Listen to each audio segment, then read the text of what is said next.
companies are trying to take over the world. I'm not just being alarmist, that's the current business model of tech companies as they try to be the one-stop shop for your entire life. Don't believe me? Let's take a closer look at just what tech companies have been up to. Amazon started as a bookstore turned online retail. Then they expanded their business with hardware. Tablets, phones, Alexa. Pretty soon their digital assistant was in millions of households. Now with their doorbell systems coupled with Amazon delivery, they're slowly infiltrating every single aspect of our daily lives. Tech companies are even willing to lose money on hardware and other opportunities for the chance to get their software into your lives. The best example of this methodology is the Windows Phone. For many, it was hardware that held on for just too long. After all, why would Microsoft keep creating a product that lost them money and was obviously losing to the competition? Because it got their software in your hands. The directive of essentially every major tech company is to win the battle to control most of our lives. Do that, and you win the profit. This isn't inherently a bad thing, though. More tech means easier lives and overall better living. However, as we've seen with the recent Facebook data scandal, we need to be careful about how we let tech into our lives. This leads us to where tech will move next: wearables.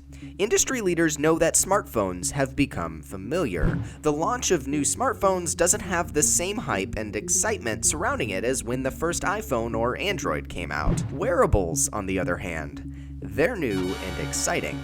We're not just talking about Apple Watches or the failed Google Glass here, we're talking about how tech will be further integrated into our daily life. Wearable tech is already surpassing smartphones as the fastest growing tech innovation. Consumers can't get enough of it. Many wearables can be gimmicky though. That explains why my Apple Watch is sitting on my bathroom counter, and it probably explains why that activity tracker you bought never gets used. We buy wearables because we want them to revolutionize our lives for the better, make our lives easier.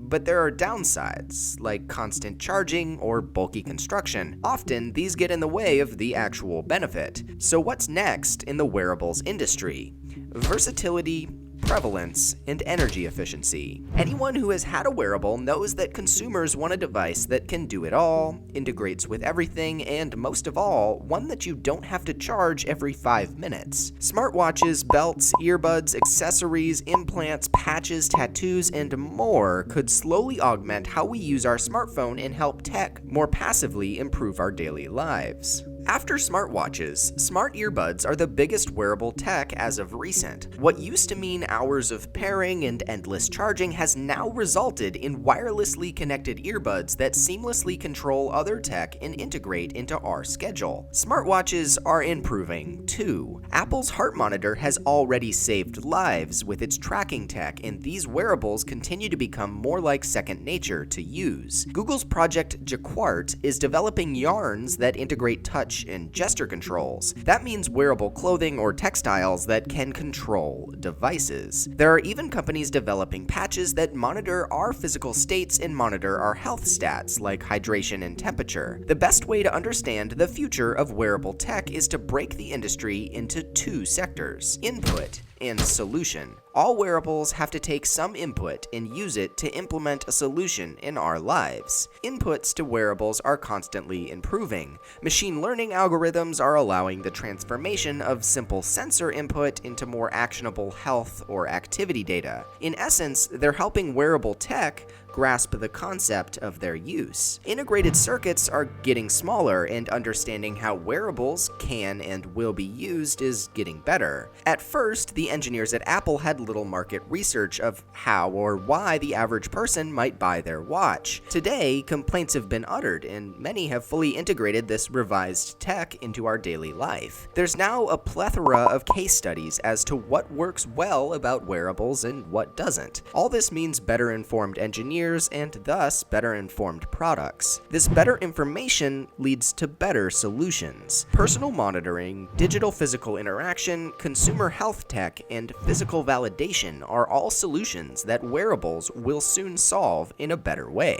Wearables will allow for better personal monitoring, whether for health purposes or just learning your routine. This means better scheduling, better health knowledge, and unfortunately, if we're not careful, it means better ads being delivered to us on digital platforms. Wearables are the final step to fully integrate digital infrastructure with a very analog life that we've kept for thousands of years. If you want to forecast what's next in tech, usually the best way to do so is by putting yourself in the mindset of a tech company. How can we get our digital infrastructure, sales, social media, life-augmenting tools more finely woven into our users' lives? For most tech companies, that means hardware, and companies are willing to lose money on hardware and wearables just to further integrate a few more people into their purchase funnel and sell them more services or products. There are three main areas that the future of wearables and the tech industry in general are focusing on as they develop the next line of products: sustainability and resilience. For much of tech's history, engineers have struggled to make lasting devices that can be consistently updated. This is a side effect of the rapid advancement of tech, but companies are being forced to rethink their approach as we deal with more permanent tech like clothing and implants. Next, evaluation. Coupled with the need to create lasting products, companies need better ways to evaluate how and if those products will affect our lives. Wearables directed towards health augmentation will need to go through clinical trials of sorts. Algorithms to aid our scheduling or digital experience will have to be rapidly improved and formatted. Lastly,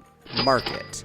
When wearables first started hitting the market, it seemed like there was a wearable for everything. Companies took the shotgun approach to market research, created a plethora of products, and figured out what stuck. With the drive to make wearables more useful and more beneficial, there are significant efforts being directed into fine-tuning where wearables actually make a difference. These new directed focuses in wearable tech, as well as lessons learned from past products, will hopefully help wearables become less gimmicky and more impressive. The future of tech seems very much directed at the advance of wearable tech, whether you buy into it or not. Thanks for watching. If you enjoyed this video, you can check out some more related content here or here. You can subscribe to our channel right here. We have new videos coming out every Monday.